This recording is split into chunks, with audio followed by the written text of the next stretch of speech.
Bonsoir. Mesdames, Mesdemoiselles, Messieurs, bonsoir. C'est pour moi un honneur d'être parmi vous ici. Je suis très ému toujours quand il s'agit de parler de Jésus-Christ. Je voudrais particulièrement et spécialement peut-être saluer nos amis visiteurs. J'aimerais peut-être voir leurs mains pour que je puisse les saluer. N'hésitez pas à lever les mains. Bonsoir. Que l'Éternel vous bénisse, que l'Éternel vous bénisse. Je remercie Jéricho pour sa présentation flatteuse, mais il est temps de connaître Christ, parce qu'il y a une dernière explication finale entre les forces du bien et le peuple de Dieu. Nous le savons, et nous devons être prêts pour cela. Mais il y a un évangile pour cela. Et c'est un évangile qui bouleverse les cœurs, afin que nous puissions entrer dans ce conflit, complètement amoureux de Jésus-Christ. Qu'avons-nous à dire sur Christ? Qu'avons-nous à dire sur Christ? Est-ce que vous vous êtes déjà posé cette question? Quel Christ annoncé au monde? Un Christ qui a bouleversé l'univers, un Christ qui a bouleversé les êtres célestes, plongé en plein conflit cosmique. Mais lorsqu'ils ont compris les profondeurs de la croix, lorsqu'ils ont compris Jésus-Christ crucifié, alors leurs cœurs ont été scellés pour l'éternité, car depuis ce conflit, aucun ange du ciel n'a quitté le ciel. Chers amis, le Christ que je vais vous présenter ce soir et qui est dans les Écritures bouleverse mon cœur tous les jours. Je suis tous les jours émerveillé et fasciné par ce Jésus-Christ. Et je demande au Saint-Esprit de me remplir de cet amour pour lui chaque jour, parce qu'il mérite fondamentalement et essentiellement notre amour. Alors, nous allons ce soir faire connaissance, mais vous savez, vous aurez vous-même conscience que ces messages sont tellement profonds, tellement massifs que prenez des notes parce que nous n'en finirons pas durant l'éternité de comprendre les profondeurs de Golgotha, les profondeurs de l'amour pour Dieu. Ce soir, pour nous introduire, le thème est « Du ciel au tombeau ». Demain matin, à 10h30, au moment du culte, le voile est ôté. Samedi soir, un thème que j'aime particulièrement, Christ dans le tombeau, plus fort que Satan vivant. Venez nombreux, amenez vos amis. Dimanche soir, nous verrons la mort maudite du Fils de l'homme. Lundi soir, nous verrons Christ pendu au bois, la gloire de Dieu. Mardi soir, nous verrons l'incroyable bonne nouvelle de l'Évangile. Et après, nous allons rentrer dans le dur. Nous allons voir mercredi soir, Christ serpent, ce qu'il devient à la croix, pourquoi il s'approprie ce symbole. Vendredi soir, nous verrons Christ agneau. Samedi soir, nous parlerons de Christ, notre substitut. Que faut-il comprendre par la substitution lorsque nous disons que Christ a pris notre place? Qu'en est-il exactement? Puis, nous verrons ce que Christ est devenu à la croix pour chaque homme. Et puis, en deuxième semaine, nous aurons des messages extraordinaires. Christ, l'homme, une nouvelle création époustouflante. Ce que la vie de Jésus a fait pour chaque homme, ce que la mort du Christ a fait pour chaque homme, c'est-à-dire pour la race humaine. Et puis, nous terminerons les conférences sur la question du sabbat sous le rapport de la Nouvelle Alliance, le sabbat et la grâce, le sabbat et la croix. Nous parlerons également de l'état des morts dans la perspective de la croix, l'état des morts et la croix? Est-ce que l'immortalité de l'âme résiste à la mort du Christ? Et nous terminerons par Christ, notre justice. Et je suis convaincu, pour ma part, qu'au fur et à mesure que nous allons découvrir ensemble le cœur de Dieu, nos cœurs seront bouleversés. Alors, nous allons sans tarder commencer par la conférence de ce soir.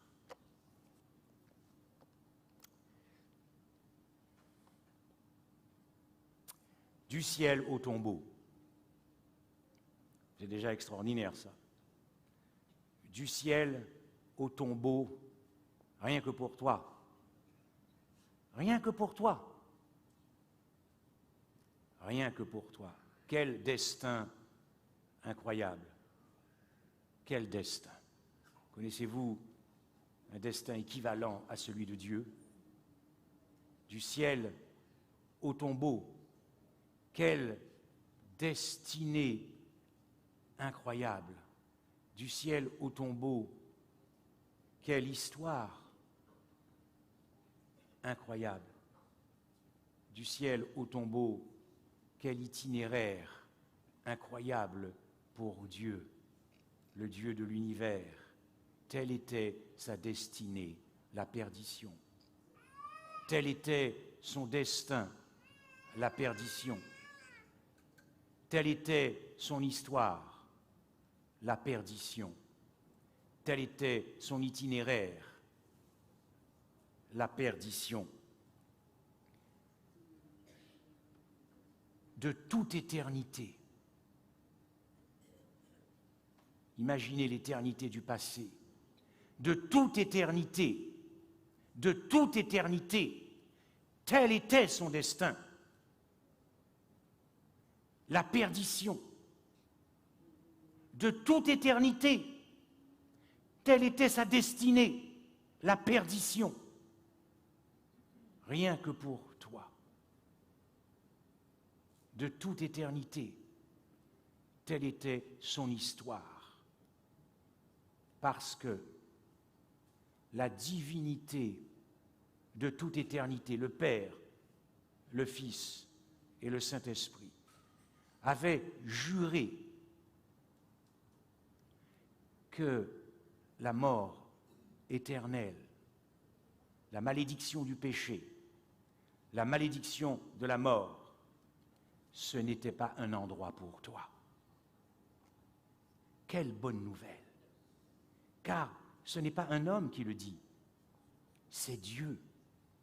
Et Dieu, le Père, le Fils et le Saint-Esprit, lorsqu'ils juraient, les plus infréquentables de l'univers, les êtres les plus méchants de l'univers, les êtres vis-à-vis de vous, vis-à-vis de moi, vis-à-vis du pécheur, que la divinité s'engage jusqu'à dire « ce n'est pas un endroit pour toi ». Ce n'est pas un endroit pour toi. Pourquoi? Parce que, aux yeux de Dieu, tu es trop digne pour aller dans cet endroit. Quand j'étais dans le monde, et peut-être pour certains vous aussi, il y avait des endroits où nous ne pouvions pas y aller. Soit parce que nous n'étions pas assez riches, soit parce que nous n'avions pas suffisamment de relationnel, soit parce que nous n'avons pas suffisamment réussi. Il y avait des endroits qui nous étaient fermés. Mais là, Dieu te dit, de toute éternité, ce n'est pas un endroit pour toi.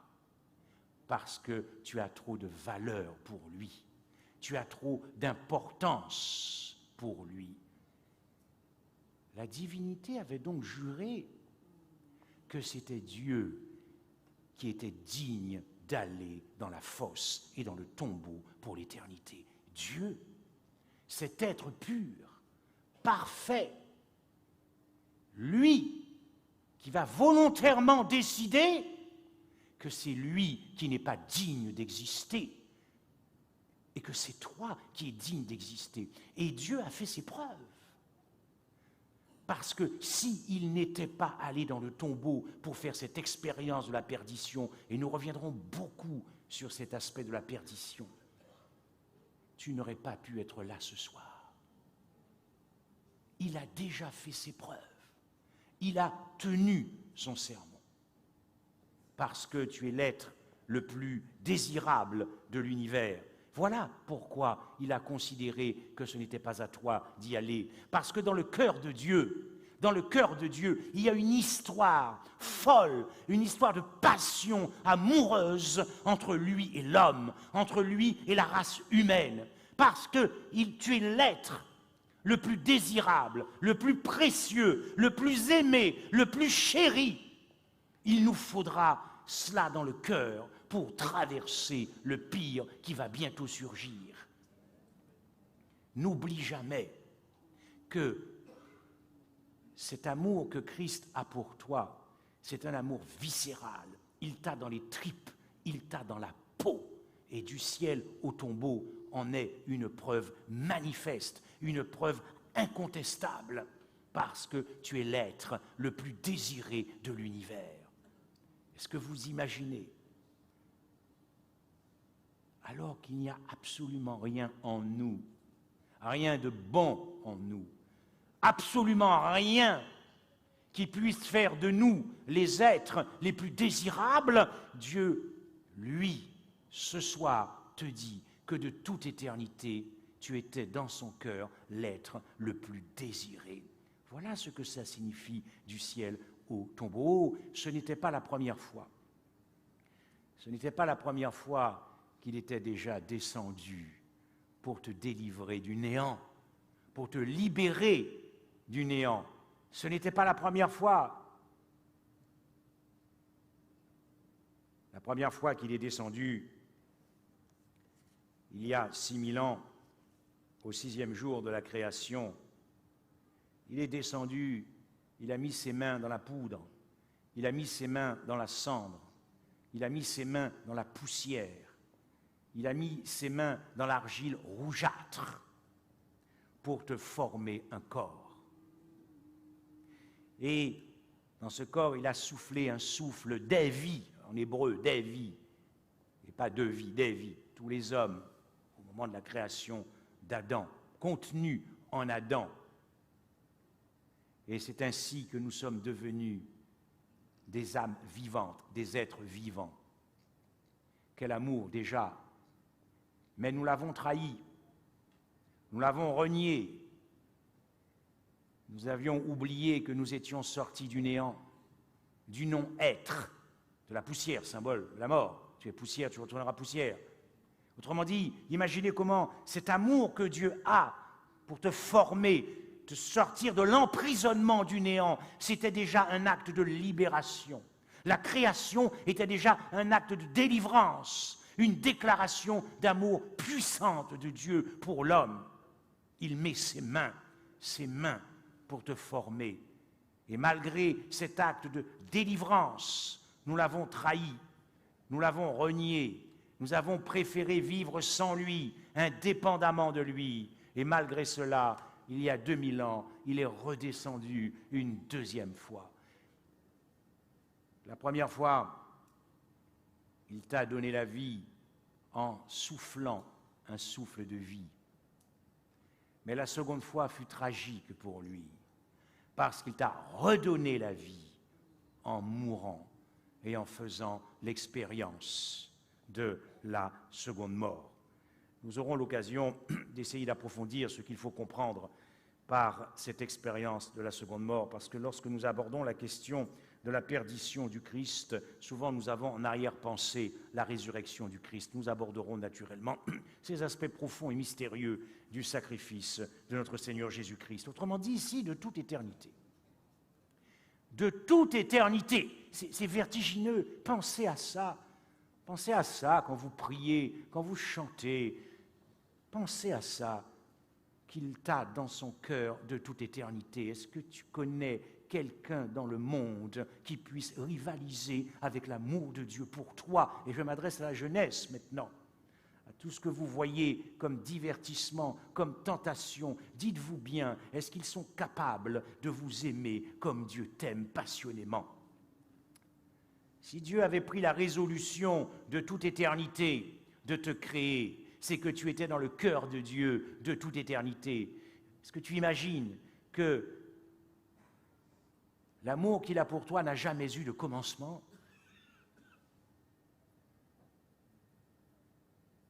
N'a jamais eu de commencement. Oh, si donc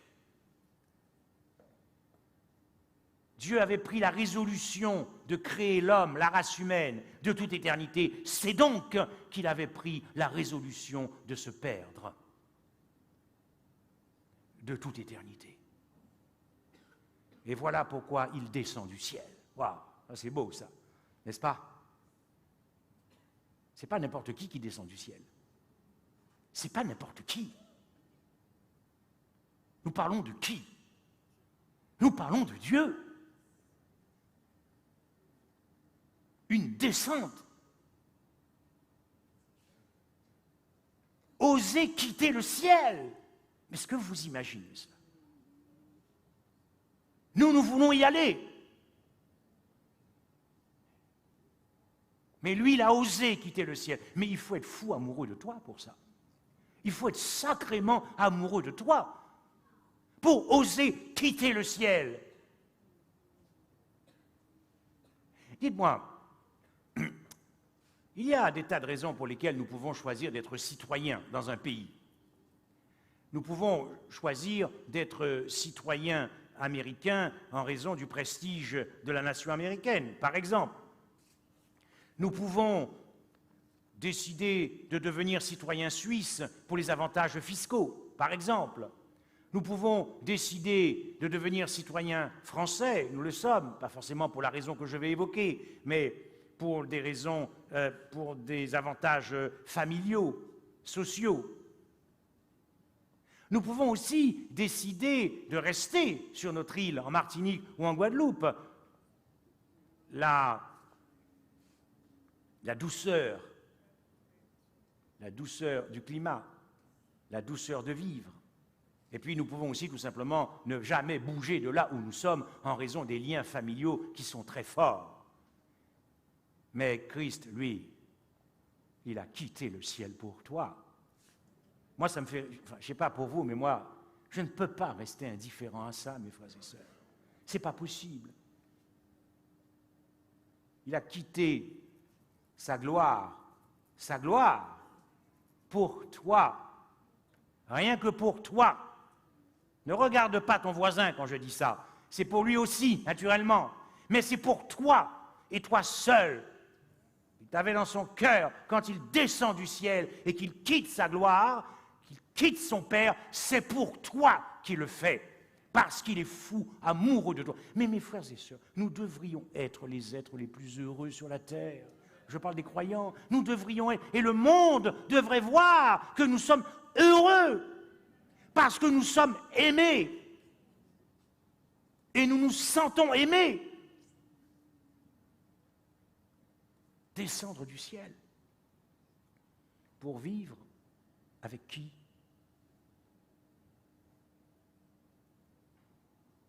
Avec les êtres les plus infréquentables. Il est fou, Dieu. D'ailleurs, Paul parle de la folie de Dieu dans 1 Corinthiens. Mais si Dieu n'est pas fou, mes frères et sœurs, fou d'amour pour toi, tu n'existes pas ce soir. L'humanité se serait éteinte en Éden. Tu n'aurais pas pu t'acheter une voiture. Tu n'aurais pas pu te marier. Tu n'aurais pas pu avoir des enfants. Tu n'aurais pas pu jouer de la batterie. Tu n'aurais pas pu regarder la télé. Tu n'aurais pas pu t'amuser. Tu n'aurais même pas pu vivre sans Dieu. S'il n'était pas descendu pour toi. S'il n'était pas fou amoureux de toi. Et en plus, il savait que même en descendant, en quittant tout, la grande majorité des hommes rejetterait, résiste à l'amour. C'est marrant parce que l'homme cherche l'amour.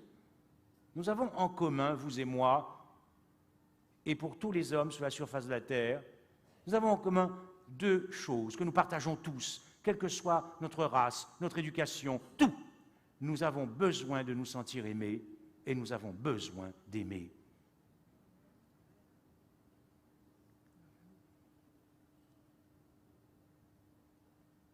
Alors, lorsque je découvre que Dieu descend pour fréquenter, pour me fréquenter, te fréquenter, fréquenter les êtres les plus dangereux, criminels, malfrats, spécialistes du mal, dites-moi,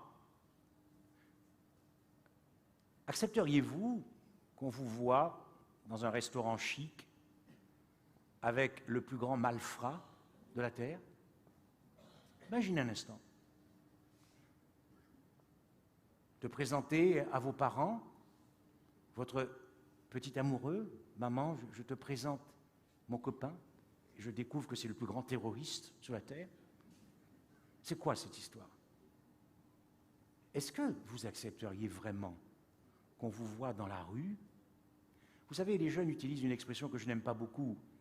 Quand on a compris la croix, c'est lorsqu'on dit, par exemple, « Ah ben non, maman, tu sais, je ne le fréquente pas parce qu'il fait partie de la racaille. »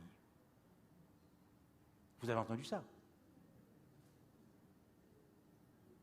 Mais Jésus, lui, il n'a pas eu honte de venir nous fréquenter. Vous pensez à ça? Mais enfin, qui je suis pour mériter tant d'amour? Enfin, voilà pourquoi je suis heureux d'être avec vous. Mais je pense à ça tous les jours. Quand je prie mon Dieu, je pense à ça. Je dis, mais Seigneur, mais tu es fou d'amour pour moi. Je peux avoir toutes sortes de problèmes.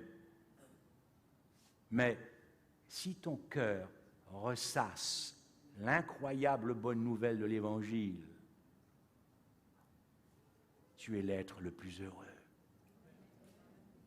Et tu ne vis que pour un jour voir de tes yeux celui qui est fou amoureux de toi.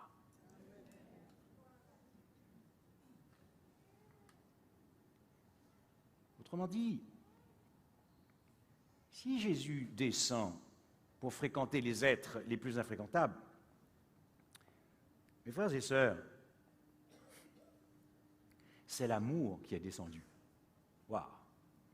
Et pourtant, quand je vois cette jeunesse regarder des films et des films et des films et des films où on parle d'amour et de tout, l'amour est descendu rien que pour toi, et cet amour s'appelle Jésus-Christ. C'est cet amour, mais quel amour, qui descend pour te chercher en quête de ton amour, pour conquérir ton cœur. Voilà pourquoi il est descendu. L'amour qui cherche l'amour. Mais c'est quoi cet amour? C'est un amour qui descend du ciel. J'ai un ami qui appelle ça la vie du ciel. C'est beau ça, n'est-ce pas?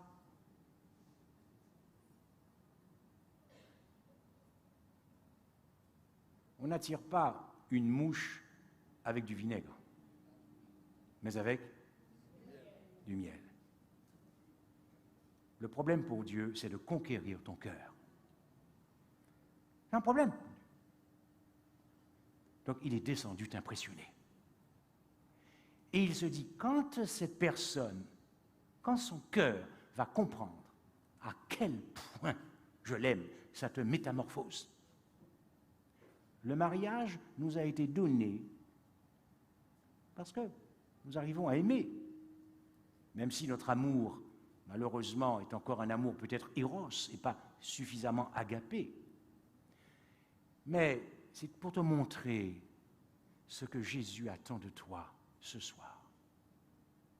Parce que si ce Jésus avait pris la résolution de te créer, de te sauver, et que tu es dans son cœur de toute éternité, est-ce que tu imagines combien il attendait cet événement ce soir pour que tu puisses le connaître? Parce qu'il te veut. Ah, ça c'est beau ça. Ça c'est, vous savez, moi personnellement, je n'ai rien contre les psychiatres. Il en faut. Les psychologues, il en faut. Mais moi, mon médicament, c'est Jésus-Christ. Parce que quand je comprends qu'il me veut absolument, qu'il est fou amoureux de moi, là, je n'ai plus besoin de médicaments. Vous voyez? N'est-ce pas? Quel est cet amour? Un amour qui ne cherche pas son intérêt, c'est l'agapé. Un amour désintéressé. inconditionnel.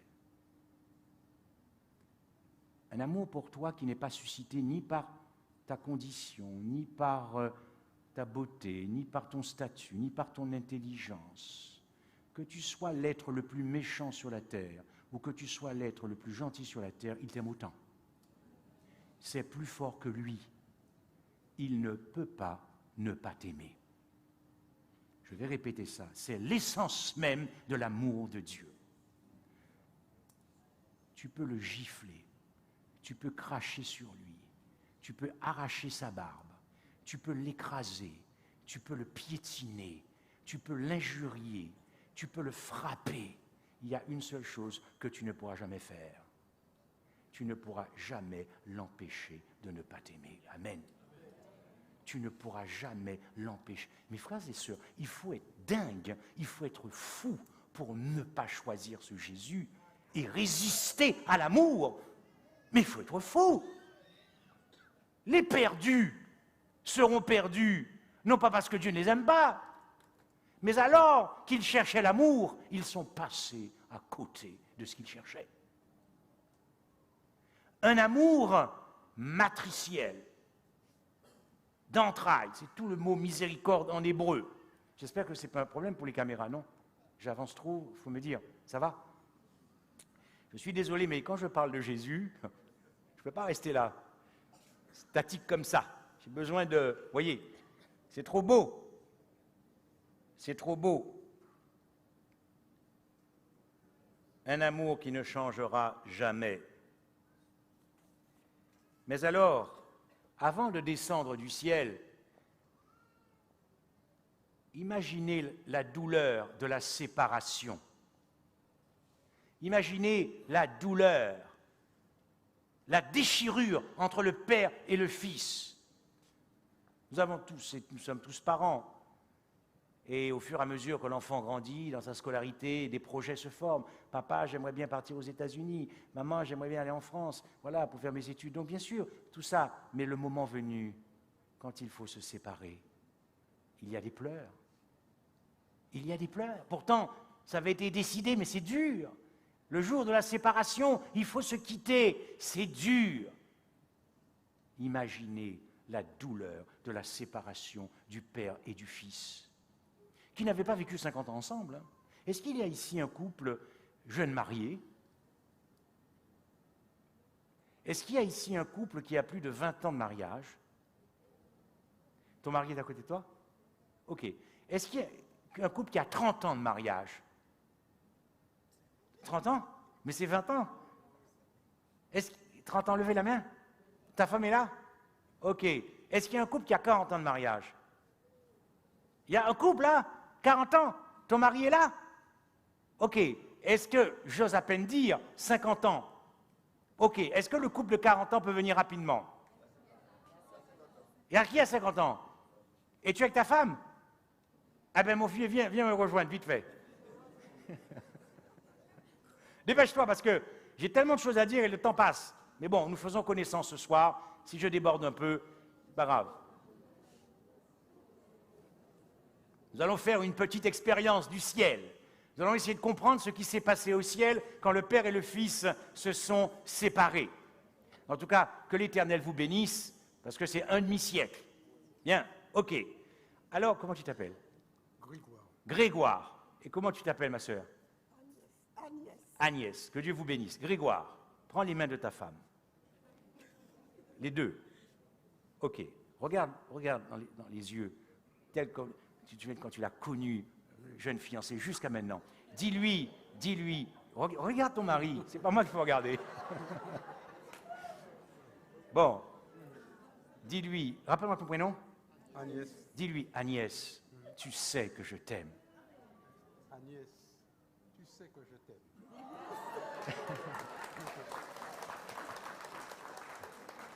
Agnès, dis à Grégoire, tu sais. Regarde, lui, pas moi. Je sais que tu ne m'aimes pas. Bon, regarde Grégoire. Dis-lui, Grégoire, mon chéri, tu sais que je t'aime. Grégoire, mon chéri, tu sais que je t'aime. Maintenant, regardez-vous et dis à ta femme adieu. Ok. Merci. Vous croyez que ça a été facile pour Dieu? Vous croyez que ça a été facile? Vous croyez vraiment que ça a été facile? Vous croyez vraiment que lorsque le Père a regardé le Fils et que le Fils a regardé le Père, ils ont pleuré? Mais ce n'était pas 50 ans d'union, ce n'était pas 400 ans d'union, ce n'était pas 1000 ans d'union, c'était une éternité, rien que pour toi. Rien que pour toi. Est-ce que tu imagines cet amour qu'il a pour nous? Ce premier sacrifice a déchiré leur cœur.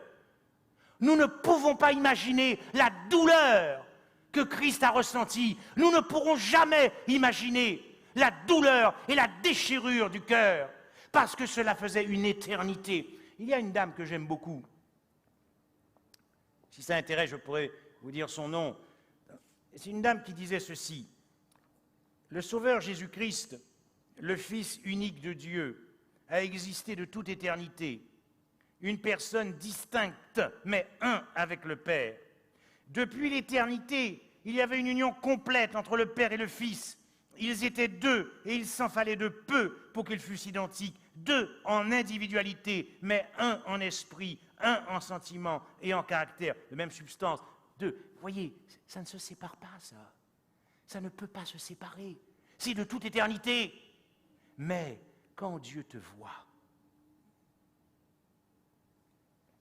alors, il t'a aimé, coûte que coûte. Il t'a aimé, quoi que cela coûte. Il nous a aimés à tout prix. Et il nous a aimés à n'importe quel prix. Il faut imaginer cette séparation parce que l'amour ne sait pas dire adieu. L'amour ne peut pas dire adieu. L'amour ne veut pas dire adieu.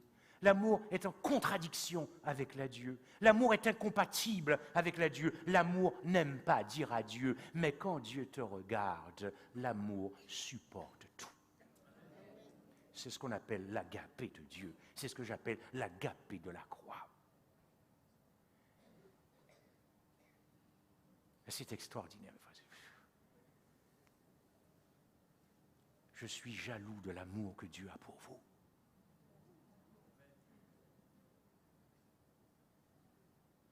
C'est trop fort, ça.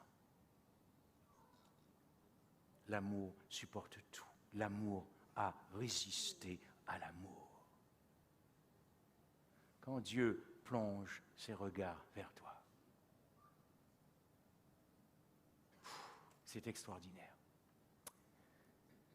Bien, ça va? Je peux continuer? Ok. Une éternité qui se brise, existant en la forme de Dieu, il n'a point regardé son égalité avec Dieu comme une proie à arracher. De toute éternité, le Fils est l'égal du Père, co-égal, égalité. Même substance divine, ils sont égaux. De toute éternité. Autrement dit, Jésus n'a jamais considéré que c'était un vol d'être l'égal du Père. Il n'a jamais considéré que c'était une escroquerie d'être à égalité avec son Père. Il n'a jamais considéré qu'il y avait là une imposture d'être égal avec le Père. Il n'a jamais considéré que c'était une possession illégitime d'être à égalité avec le Père de toute éternité. Il n'a jamais considéré qu'il y avait là une usurpation ou que son égalité était un bien indûment possédé. Mais quand il te voit, surtout quand tu lui fais un sourire, quand il te voit, il n'a pas cherché à se prévaloir de cette égalité. Quand il te regarde, il n'a pas jugé bon de revendiquer cette égalité avec son Père. Quand il te regarde, il n'a pas cherché à partager cette égalité avec son Père. Quand il te voit, quand il sent cet amour en lui pour toi, il n'a pas retenu jalousement sa position qu'il occupait avec son Père.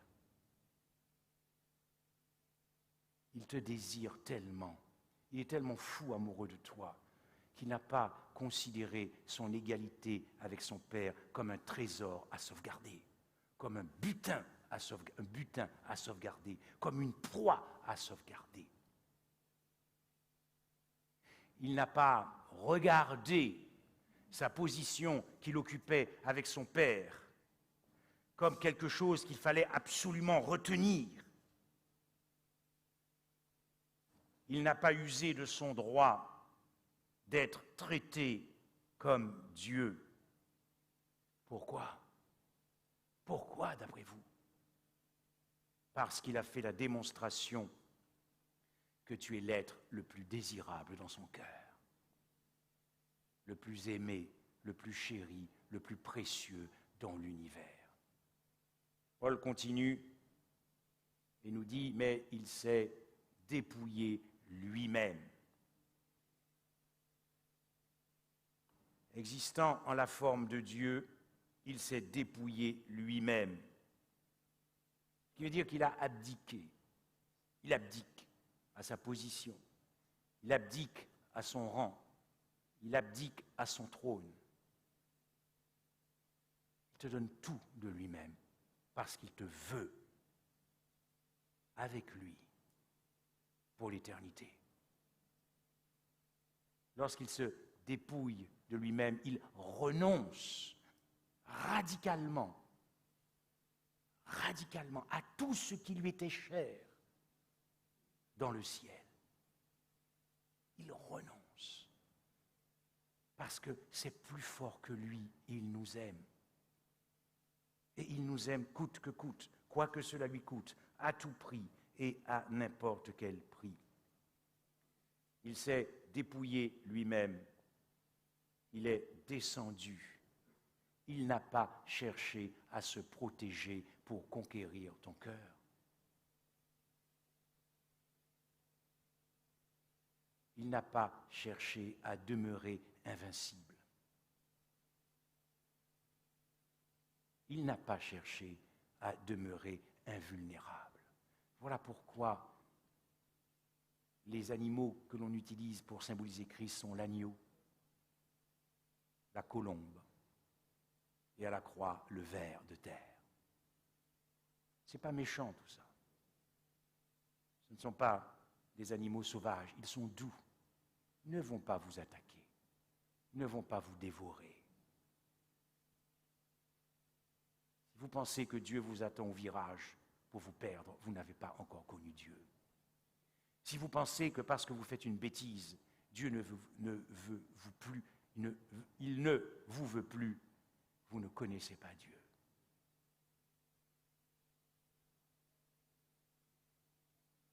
En revanche, la constitution des royaumes universels sur cette terre n'est pas fondée sur l'état d'esprit et la mentalité de Dieu. Les animaux qui sont dans l'Apocalypse et dans le livre de Daniel, pour symboliser les royaumes universels, le lion, l'ours, le léopard, et puis ces monstres, ces dragons avec des cornes, ils ne sont pas beaux. C'est des animaux sauvages, agressifs. Ils sont là pour vous attaquer. Parce qu'il s'agit ici de conquérir par la force, de conquérir par la violence, la puissance du pouvoir, l'augmentation du moi, l'ivresse du moi. Ce n'est pas ainsi que Dieu a procédé pour conquérir ton cœur. Parce qu'il a pris la résolution dans son cœur de se perdre éternellement pour conquérir ton cœur.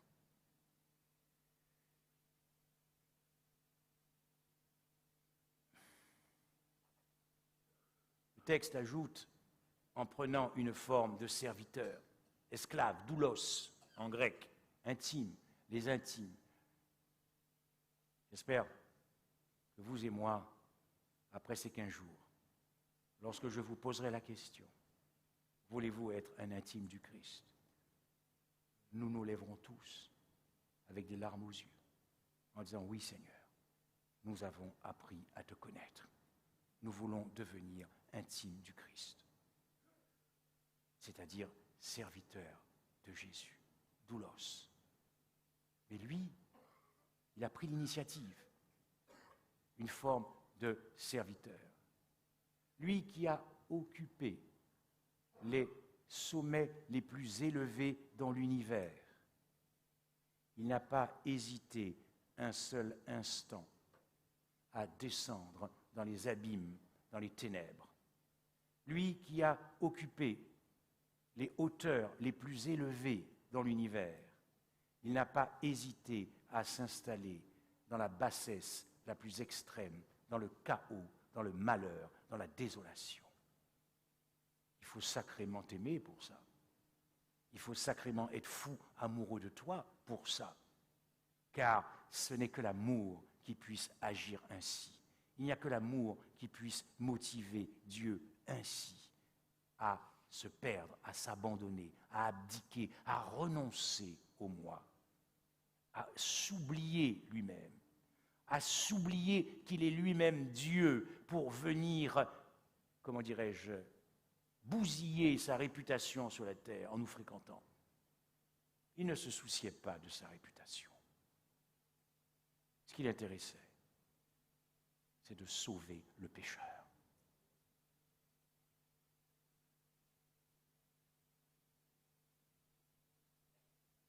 Alors qu'il a occupé la position la plus élevée, il n'a pas hésité à occuper la position la plus basse. Le Dieu très haut qui devient le Dieu très bas parce qu'il t'a aimé coûte que coûte, quoi que cela lui coûte, à tout prix et à n'importe quel prix. Comment ne pas aimer un tel Dieu? Mais il faut être fou. Il faut vraiment être fou pour ne pas aimer un tel Dieu. Pour résister à l'amour. Le texte continue en devenant semblable aux hommes. Voyez comment cette descente se fait progressivement jusqu'en enfer, jusque dans le tombeau, jusqu'à la perdition. En devenant semblable aux hommes, il a mélangé sa race divine. Ce n'est pas n'importe quelle race. La race divine, la race de pureté, de sainteté absolue. Il mélange sa race divine avec notre humanité déchue. Mais dans ce mélange, dans cette union, il va se mélanger avec quoi exactement? Avec notre laideur à cause du péché, à cause de notre nudité à cause du péché, notre néant, notre pauvreté spirituelle. Je le dis, il ne se souciait pas de sa réputation lorsqu'il est devenu un homme dans notre humanité. Non seulement il nous a fréquentés, mais il a pris sur lui, il a revêtu sur lui cette humanité déchue.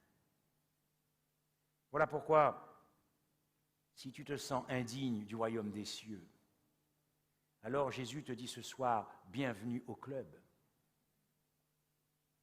Si tu te sens coupable, si jusqu'à ce soir, ta vie a été une vie de fraude, de crime, de mal, combien de fois je vois des croyants me dire « Dieu ne peut pas me pardonner », mais ils n'ont pas compris l'incarnation du Christ.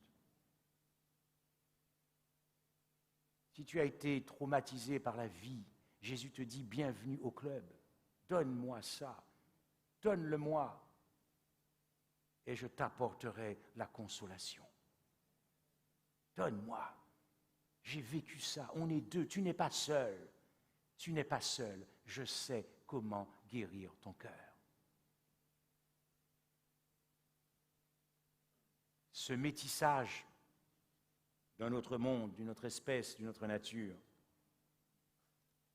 a fait perdre à Dieu son identité originelle. Écoutez bien ce que je dis. Ce métissage, cette union de sa divinité et de notre humanité déchue, a fait perdre à Dieu son identité originelle. En devenant un homme, sa nature originelle, divine, a été modifiée biologiquement parce que né d'une femme. Nous parlons de Dieu. Nous parlons du propriétaire de l'univers. C'est quand même incroyable. Est-ce que vous voyez comment le parcours de ce Dieu, depuis le ciel jusque dans la tombe, est un parcours incroyable, qui dépasse toute connaissance. Dieu te met au défi ce soir de trouver quelqu'un dans l'univers qui t'aime plus que lui. Il te met au défi. Tu ne trouveras ni dans le ciel, ni sur la terre, ni partout ailleurs, ni nulle part, un être qui t'aime plus que Dieu. C'est pas possible. Et tu peux vraiment lui faire confiance. Sa divinité fut pénétrée d'une humanité qui était rebelle à Dieu, ennemie de Dieu, en rébellion, en révolte contre Dieu. Est-ce que vous imaginez la crise identitaire? Je le disais à Jéricho, c'est comme si la fiancée se prépare pour le mariage du lendemain, mais le fiancé aussi. Naturellement, ils ne sont pas ensemble. Et puis, lui, il veut se faire beau, donc il se lève le matin à 4 heures pour se préparer, parce que, pourquoi? Il doit aller à l'église à 9 heures pour le mariage, les échanges, les alliances. Et lorsqu'il se regarde dans la glace, il voit qu'il y a eu une modification de son être. Ce n'est plus lui. Quand il se regarde, il ne voit plus son visage, sa face d'homme. Il voit une tête de cochon ou une tête de serpent. Pensez-vous qu'il va aller au mariage? Je pense qu'il ira voir un psy. Est-ce que vous imaginez la perte d'identité sur la carte d'identité de Dieu? Il n'est plus que 100% Dieu, il devient aussi 100% homme. Mais n'avez-vous pas envie de connaître ce Dieu? Mais c'est terrible. Jusqu'où il est allé? Ne plaisantons pas avec le péché, parce que cela a tout coûté à Dieu. C'est pas possible. Comment pouvons-nous continuer à copiner avec le péché quand vous voyez à quel point il s'est sacrifié jusqu'à perdre son identité originelle devant l'univers?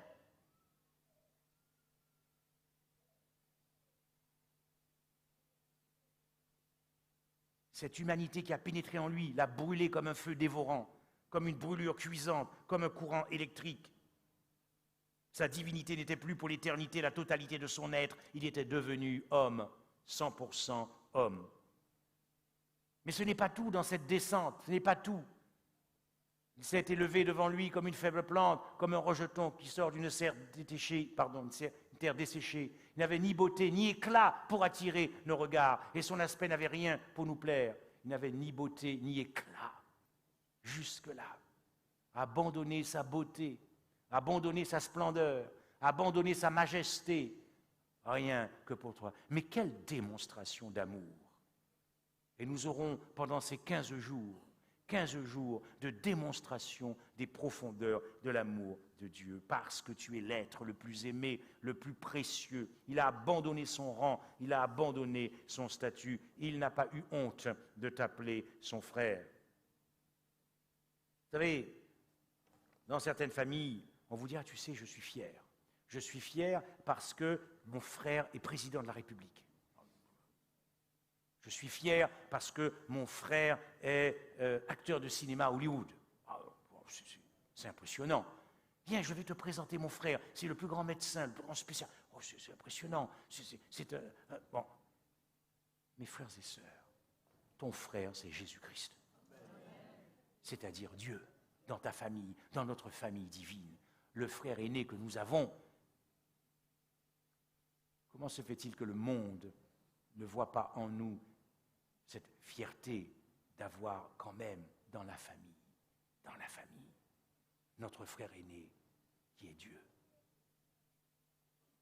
C'est quand même extraordinaire. Il s'est fait pauvre.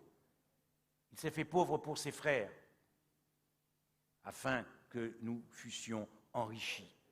De quelle manière il s'est fait pauvre? Je vais aborder la conclusion, je pense que d'ici 10 minutes j'aurai achevé.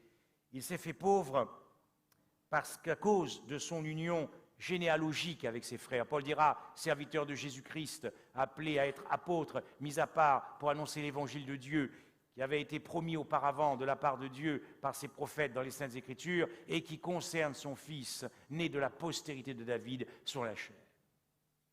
Voilà pourquoi il se fait pauvre. Toujours dans cette union avec l'homme, dans son union généalogique, il se fait pauvre. Pourquoi? Il n'est pas simplement né de la postérité de David, il est né aussi de la chair de David. Observez bien comment Paul prend le soin de préciser selon la chair. On avait déjà tout compris avec la postérité, mais pourquoi a-t-il ajouté? Parce qu'il ne va pas naître simplement de la postérité de David, il va naître aussi de la chair de David. Sinon, il ne peut pas naître de la postérité de David. Il va donc naître de l'humanité de David. Il va donc naître de la condition humaine de David, de l'humanité de David. C'est ainsi qu'il se fait pauvre. Il y a des débats dans les sphères théologiques pour nous expliquer que peut-être que Christ aurait pris cette nature d'Adam avant la chute. Mais pourquoi tu veux enlever la joie de Jésus de partager la déchéance de notre existence? Pourquoi tu veux lui ôter cette joie en lui donnant une humanité qui serait supérieure à la tienne? Il ne peut plus devenir ton frère. Il faut qu'il galère, il faut qu'il ressente tes tentations, les mêmes que les miennes. La tentation de ne pas aller au sabbat, par exemple. Il l'a connue, cette tentation. Je n'ai pas le temps pour vous lire les citations de cette dame que j'aime beaucoup. Mais c'est quand même remarquable dans cette union. C'est pour ça qu'il est dit, car assurément, ce n'est pas à des anges, ce n'est pas dans la nature des anges qu'il est venu en aide, mais c'est la postérité d'Abraham, semblable à ses frères. Pourquoi ôter la joie du Christ? De galérer dans cette nature déchue comme nous galérons dans cette nature déchue. Il s'est fait pauvre à cause de son union biologique.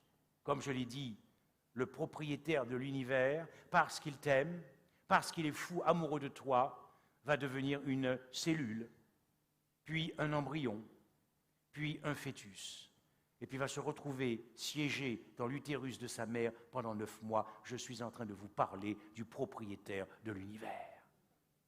Si tu doutes encore qu'il t'aime, reviens demain soir, jusqu'à ce que tu sois convaincu, jusqu'à ce qu'il puisse toucher ton cœur, et que tu comprennes qu'il te veut dès ce soir. Ça fait une éternité qu'il attend. Il se languit de toi de toute éternité. Il te veut ce soir. Il s'est fait pauvre jusqu'à la tombe.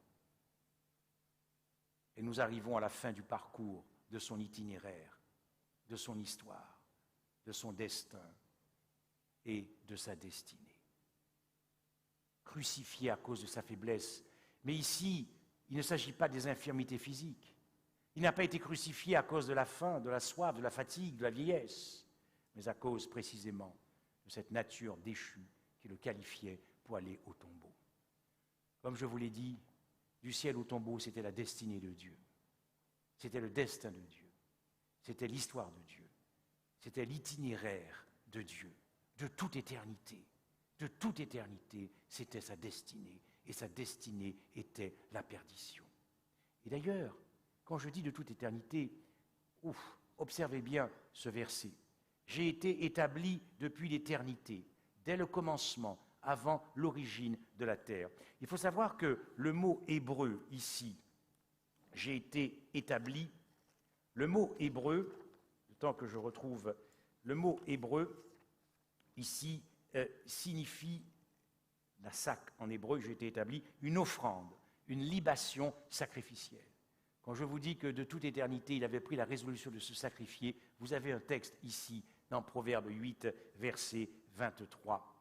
Mais lorsque Dieu a créé l'homme en Éden, lorsqu'il a mis ses mains dans la poudre, dans la poussière, dans la cendre, dans l'argile rougeâtre, cet acte de création signait le décret de mort de Dieu.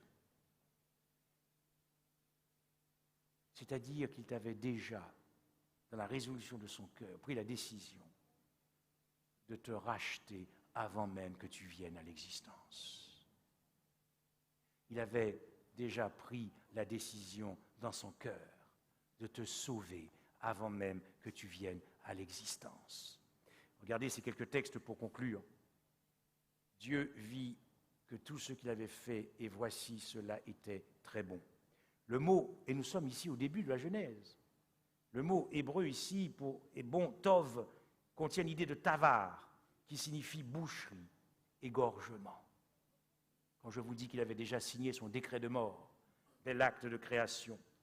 Vous avez également un autre texte, dans Genèse 1, verset 20, au commencement, Dieu créa, verbe créer, bara en hébreu, qui a une racine brite qui signifie alliance. Or, ce qui est au cœur de l'alliance, c'est la promesse de l'agneau. Et puis, vous avez encore d'autres textes ici, par exemple. Adam connut Ève, sa femme, elle conçut et enfanta Caïn, et elle dit « j'ai formé un homme ». Le verbe « former » ici, l'un des sens du verbe « former » en hébreu, signifie racheter, acquérir, posséder. Quand je vous dis que cet acte de rédemption était déjà inscrit, la crucifixion et la rédemption étaient déjà inscrites dans cet acte de formation de l'homme. Vous retrouvez également ce même verbe former, kana, c'est toi qui as formé mes reins. Et également, ce verbe signifie également kana, maître, maître du ciel et de la terre. Et enfin, ce terme signifie également créateur. C'est l'histoire d'un homme. Mais avant de vous raconter cette histoire pour finir, si vous devriez partir avec juste une idée, Jésus est descendu pour sauver ton honneur. L'honneur que nous avions perdu en Éden. Parce que de toute éternité, si Dieu avait juré que ce n'était pas un endroit pour toi d'y aller dans la tombe, dans la perdition éternelle, c'est parce que Dieu a fait de ton salut une affaire personnelle, une affaire de famille. Te sauver, Dieu a considéré qu'il mettait son honneur en jeu pour te sauver. Pourquoi doutes-tu alors? Pourquoi doutes-tu? Il a fait de ton salut une affaire personnelle. Et Jésus a galéré à Gethsémani pour défendre ton honneur. Lorsque les grumeaux de sang jaillissaient de ses pores, c'était pour défendre ton honneur, te défendre. Parce que ce n'est pas à toi d'aller dans le tombeau. Tu es trop digne pour cela. C'est donc l'histoire d'un homme qui, précisément, est tombé dans la fosse. Il est tombé dans une tombe, dans une fosse profonde. Et il crie au secours. Et puis voici un homme passe. Cet homme, c'est un professeur de yoga. Et ce professeur de yoga lui dit « Mais qu'est-ce que je peux faire pour toi ?» Naturellement, cet homme dans la fosse lui dit « Mais je voudrais bien sortir de la fosse. Je suis enfermé et je ne puis sortir. » Le professeur de yoga lui dit, écoute, fais 3 méditations par jour. Tes pensées seront purifiées. Tes souffrances seront purifiées. Et puis il s'en va. Mais cet homme est resté dans la fosse. Et puis, le deuxième jour, c'est un professeur de philosophie qui passe. Il dit, vous savez, tu sais mon ami, la fosse, elle n'existe pas. Tes souffrances, illusion, n'existe pas. Toi-même, tu n'existes pas. Et il s'en va. Mais enfin, cet homme est quand même resté dans la fosse, n'est-ce pas? Et puis le troisième jour, un bouddhiste passe et lui dit, mon ami, fais beaucoup d'œuvres. Et puis peut-être quand tu mourras, tu seras incarné en oiseau. Et à ce moment-là, tu pourras sortir. Et il s'en va. Mais cet homme est resté dans la fosse. Le 4e jour, un religieux passe. Il lui dit, écoute, mon ami, prie 5 fois par jour. Et tu verras peut-être que, dans sa providence, Dieu viendra te chercher. Le 5e jour, un psychanalyste passe. Il dit, mais mon ami, l'essentiel, ce n'est pas de te faire sortir de la fosse. C'est un psychanalyste, hein? Non. Ce qui est bon pour toi, c'est comprendre pourquoi tu es tombé dans la fosse. Qu'est-ce qui t'est arrivé pour tomber dans la fosse? Et il s'en va. Mais le problème, c'est que cet homme est resté dans la fosse. Et puis, le 6e jour, un magistrat passe. Il dit, mon ami, tu sais, si tu es tombé dans la fosse, justice est passée. C'est un châtiment, tu le mérites. Et cet homme reste dans la fosse. Mais, le 7e jour, un homme passe. Et il n'attend pas d'attendre les cris de cet homme. Il va descendre dans la fosse. Et il va ramener cet homme à la lumière, au bonheur, à la joie. Et alors que cet homme va vouloir embrasser, tenir son sauveur, il lui dit, je dois descendre dans la fosse. Je dois descendre pour que toi, tu puisses vivre. C'était ma destinée. Et il est redescendu dans la fosse. Jésus-Christ te dit ce soir qu'il a fait ses preuves pour toi. Parce que aller dans le tombeau, c'est la plus belle histoire d'amour qui existe dans l'univers entre Dieu et toi. Descendre dans le tombeau, c'est la plus belle déclaration d'amour. Amen.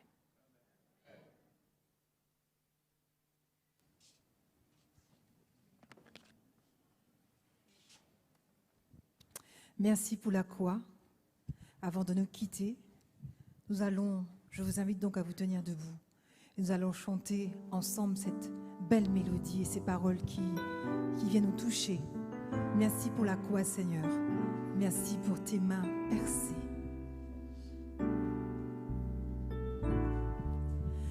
Merci pour la croix, Seigneur. Merci pour tes mains percées. Tu as porté mes péchés, tu m'as lavé et tu m'as racheté. Merci pour la vie, Seigneur. Merci pour le prix payé. Merci pour le prix payé, car ton sang m'a purifié. Je veux chanter la puissance de ton nom. Digne est l'agneau, digne est l'agneau, assis sur le trône, assis sur le trône, couronné de gloire, tu es victorieux. Déclare saint et élevé. Saint d'être élevé, Jésus, Fils de Dieu. Jésus, Fils de Dieu, le trésor des cieux fut crucifié. Digne est l'agneau, digne est l'agneau, digne est l'agneau.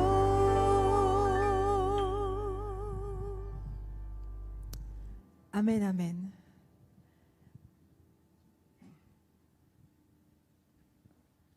Inclinons la tête pour la prière. Jésus, tu es l'être le plus désirable et le plus attrayant de l'univers. Nous voulons, avec l'aide de l'autre consolateur, le Saint-Esprit. Nous voulons prendre ce soir la résolution de te donner encore plus de notre cœur. Viens donc à notre secours. Fais pénétrer cet amour dans nos cœurs, parce que, Jésus, nous ne voulons pas passer à côté de tant de débordements d'amour pour nous, tant d'ivresse d'amour pour nous. Nous voulons Jésus-Christ, et nous voulons marcher fidèlement avec toi, car assurément l'Écriture ne ment pas. Nos yeux verront notre Rédempteur. Et lorsque nous te verrons apparaître sous la nuée des cieux, nous penserons à toute cette histoire.